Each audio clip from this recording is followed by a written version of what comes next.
pale akaniambia kwamba popote tutakapokutana mimi na yeye zichapwe.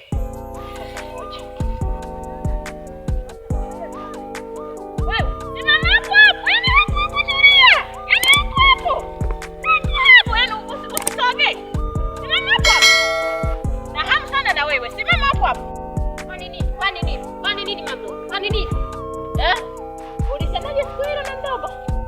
Ulisemaje? Siku ile ulisemaje? Sasa hapa leo ndo tunaelewana. Mimi sielewi mama mdogo, wewe ndio uliyenisimamisha. Alafu unaniuliza ulisemaje? Ulisemaje siku ile? Ndio nakusikiliza. Maana umenisimamisha hapa na mimi nimesimama kwa ajili ya kukusikiliza. Haya, unasemaje? Maana mimi saizi hapa mambo ni mengi. Kwanza mama mdogo, mimi nachelewa. Hebu niambie kilichokusibu mpaka unisimamishe mimi hapa. Unajitoa ufahamu. Ulisema popote tutakapokutana mimi na wewe zinapigwa. Sasa leo nataka tufahamike. Kwa hiyo unataka tupigane? Ndio maana yake.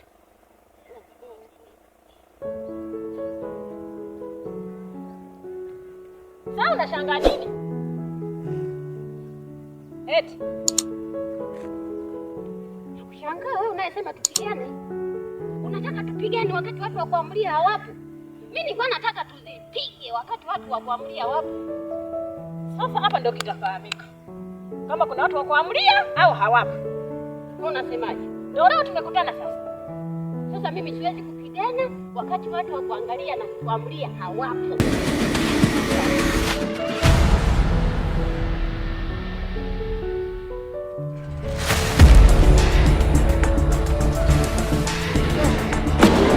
Thank you.